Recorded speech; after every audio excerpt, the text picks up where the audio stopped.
नमस्कार दोस्तों, बहुत बहुत स्वागत है आप सभी का एक बार फिर से हमारे YouTube चैनल पे, जिसका नाम है विद्यारंभ। विद्या ही आधुनिकता का मूल मंत्र होता है। तो चलिए दोस्तों, हम शुरुआत करने वाले हैं अगले टॉपिक की, जिसका नाम आपको स्क्रीन पे शो हो रहा है, डिराइव्ड क्वांटिटीज, व्युत्पन्न मात्राएं। अब हम डिराइव्ड क्वांटिटीज शुरू करने जा रहे हैं। तो डिराइव्ड क्वांटिटीज में क्या क्या पढ़ना है कुछ? Hello sir, today we learn about voltage, current and power in derived quantities.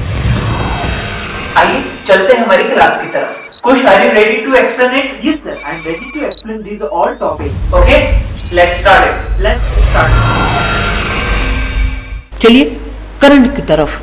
अब करंट क्या चीज है, ये हेडिंग डाल लीजिए, सेकंड नंबर करंट। देखिए, करंट को समझना बहुत ही आसान है, ठीक। ये डेफिनेशन है करंट की, इसे लिखिए।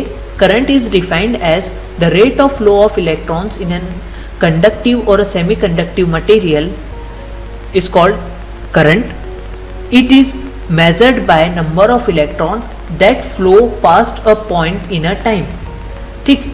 इसका फॉर्मूला होता है I equals to Q upon T, where I is a current, Q is the charge of electrons and T is the time. और इसे जब हम छोटे करंट की बात करेंगे, स्मॉल अमाउंट के करंट की बात करेंगे, तब हम छोटा फॉर्मूला लिखेंगे, small I equals to D Q upon D T, ठीक। वेयर डी क्यू क्या is the small change in current but small, and D T is a small change in time, ठीक। अब in practice the unit ampere is used to measure current, ठीक। Ampere is a unit of current, ampere is the unit of current, जिसे हम denote करते हैं ए से, ठीक है। 1 ampere is equal to 1 coulomb per second. 1 ampere किसके equal है? 1 कूलम पर सेकेंड के। ये बात दिमाग में रख लीजिए, 1 ampere is equal to 1 coulomb per second. 1 coulomb is the charge carried by 6.25 into 10 to the power 18 electrons. और कितने इलेक्ट्रॉन्स कैरी करते हैं 1 कूलम चार्ज? तो 1 coulomb charge 6.25 into 10 to the power 18 electrons, इतने इलेक्ट्रॉन्स कैरी करते हैं केवल 1 coulomb charge. अब जो आपको फिगर दिख रहा है उसे समझने का प्रयास करते हैं। For better understanding, there are free electrons available in all conductive और सेमी कंडक्टिव मटेरियल। जैसा कि मैंने आपको बताया वोल्टेज समझाते हुए कि किसी भी कंडक्टर या किसी भी सेमी कंडक्टिव मटेरियल में ऑलरेडी इलेक्ट्रॉन्स प्रेजेंट होते हैं itself. This free electrons moves randomly in all direction, और यह फ्री इलेक्ट्रॉन रैंडमली मूव करते हैं किसी भी डायरेक्शन में। रैंडमली मतलब किसी भी डायरेक्शन में, कोई निश्चित डायरेक्शन नहीं है कि सीधा या बाएं या दाएं, ऊपर या नीचे, ऐसा नहीं है। किसी भी तरफ रैंडमली मूव करते हैं with in the material without any external pressure और वोल्टेज, मतलब बिना किसी एप्लीकेशन, बिना किसी वोल्टेज के एप्लीकेशन के या फिर बिना किसी प्रेशर के एप्लीकेशन के, ये रैंडमली मूव करते हैं अलग अलग डायरेक्शन में, ठीक। If certain amount of voltage is applied across the material, अगर हमने क्या किया, हमने कुछ अमाउंट में वोल्टेज अप्लाई किया अक्रॉस द मटेरियल, इस कंडक्टिव और सेमी कंडक्टिव मटेरियल के अक्रॉस में हमने क्या किया, हमने अप्लाई किया वोल्टेज। तो all the free electrons move in one direction depending on the polarity of the applied voltage as shown in a figure above. देखिए हमने क्या किया, हमने यहाँ से एक वायर लिया और इस नेगेटिव चार्ज से हमने वायर कनेक्ट किया। कहाँ पर? इस कंडक्टर में। ये क्या है हमारा, मान लीजिए यह एक पूरा कंडक्टर है। क्या है? कंडक्टर है, ठीक। इस कंडक्टर में हमने क्या कनेक्ट किया, नेगेटिव वाला पॉइंट, नेगेटिव वाला सिरा हमने इस वाली साइड पे कनेक्ट कर दिया। तो ये इसकी पोलैरिटी क्या होगी, नेगेटिव वाली पोलैरिटी इस साइड की, और इसको हमने यहाँ से कनेक्ट किया, मतलब इस पॉजिटिव की पोलैरिटी क्या हो गई, पॉजिटिव, इस साइड की पोलैरिटी क्या होगी, पॉजिटिव पोलैरिटी, ठीक। मतलब कि हमें यह पता है कि जो करंट है वो हमेशा नेगेटिव से पॉजिटिव की ओर फ्लो होता है, ठीक। तो इसमें जो इलेक्ट्रॉन्स थे वो कैसे फ्लो हो रहे थे, रैंडमली। जैसे हमने इसमें अप्लाई किया वोल्टेज, जैसे ही हमने इसमें अप्लाई किया वोल्टेज, तो क्या हुआ, इलेक्ट्रॉन एक ही डायरेक्शन में फ्लो करना स्टार्ट हो गए। ठीक, किस डायरेक्शन में, नेगेटिव से पॉजिटिव की ओर, नेगेटिव से पॉजिटिव की ओर। क्यों, क्योंकि electron itself contain negative charge, electron का भी नेगेटिव चार्ज होता है, और हमें ये पता है कि जो नेगेटिव चार्ज है वो किससे अट्रैक्ट करता है, पॉजिटिव चार्ज से। हमने बेसिक्स पढ़ा था स्टार्टिंग क्लास में कि जो नेगेटिव चार्ज होता है वो किससे अट्रैक्ट करता है, पॉजिटिव चार्ज से। तो इसलिए इलेक्ट्रॉन किस ओर अट्रैक्ट करने लगे, तो यह इलेक्ट्रॉन किस ओर अट्रैक्ट करने लगे, पॉजिटिव चार्ज की तरफ। यही चीज यहाँ लिखी हुई है, यही चीज यहाँ लिखी हुई है कि if a certain amount of voltage is applied across the material, all the free electron move in one direction depending upon the polarity of the voltage applied.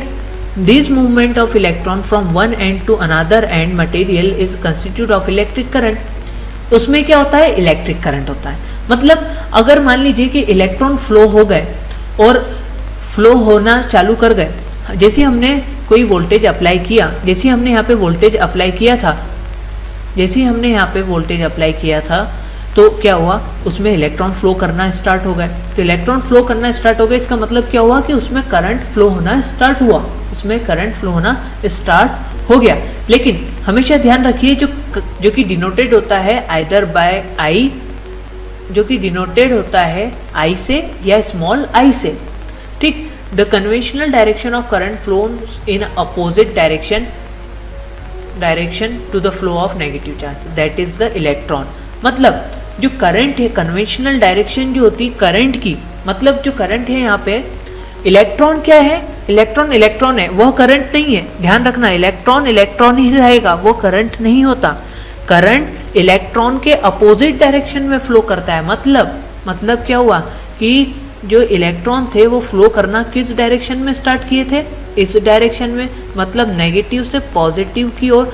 लेकिन जो करंट है हमारा, जो करंट है हमारा, वो किस डायरेक्शन में फ्लो होगा, उस इलेक्ट्रॉन की अपोजिट डायरेक्शन में। तो करंट क्या है, जो कि इलेक्ट्रॉन की अपोजिट डायरेक्शन में फ्लो करता है, वह क्या कहलाता है, करंट। इससे यह भी सिद्ध होता है, इससे यह भी सिद्ध होता है कि इलेक्ट्रॉन यदि पॉजिटिव नेगेटिव चार्ज कंडक्ट करता है तो करंट क्या चार्ज कंटेन करता होगा, पॉजिटिव चार्ज। क्या कंटेंट करता होगा, पॉजिटिव चार्ज।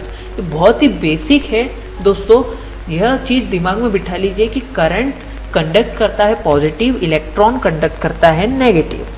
मतलब यह सिद्ध होता है कि जो करंट है वह फ्लो होता है केवल कंडक्टर से। ठीक, और 1 एम्पियर करंट जो होता है वो किसके बराबर होता है, 1 कूलम पर सेकेंड के, 1 कूलम पर सेकेंड के। और एक बात यहाँ पे दिमाग में रख लीजिए कि 1 कूलम चार्ज में कितने इलेक्ट्रॉन होते हैं, 6.25 into 10 to the power 18 electrons, 6.25 into 10 to the power 18 electrons. ठीक है, तो एक बार फिर से पढ़ लेते हैं। Current is defined as the rate of flow of electrons in a conductive और semi conductive material. It is measured by the number of electron that flow past a point in a unit time. Unit time में, unit time मतलब 1 second में, 1 second में। ठीक, तो I equals to Q by T, I equals to Q by T, मतलब 1 second में जितने electron flow हुए वो किसके बराबर होता है, करंट के। वह किसके बराबर होता है, करंट के। वेयर I क्या है, यहाँ पे जो I है, where I is current, Q is the charge on electron, charge of electron, and T is the time. Small I equals to dq by dt, where dq क्या है, dq is the small change in current and dt is the small change in time. Or in practice, the unit ampere is used to measure current, denoted by capital A. ठीक, तो current की unit क्या होती है, ampere. 1 ampere is equal to 1 coulomb per second, और 1 coulomb is the charge carried by 6.25 into 10 to the power 18 electrons. यह figure बनाना है दोस्तों, ध्यान से देख लीजिए। ठीक है, जिस सीक्वेंस में मैंने नोट्स तैयार किए उसी सीक्वेंस में आपको लिखते चलना है। For better understanding there are free electrons available in all conductive और सेमी कंडक्टिव मटेरियल। ठीक है, these free electrons move randomly in all direction within the material without any external pressure or voltage. If certain amount of voltage is applied across the material, all the free electrons move in one direction depending upon the polarity of the applied voltage as shown in a figure above. These movement of electron from one end to another end material is constitute of electric current denoted by either capital I or small I. The conventional direction of current flows in opposite direction of the negative charge that is the electron. ठीक, तो ये था हमारा current. ठीक दोस्तों, ऐसा कैसा ही अपनी कॉपी में लिखना है। ठीक।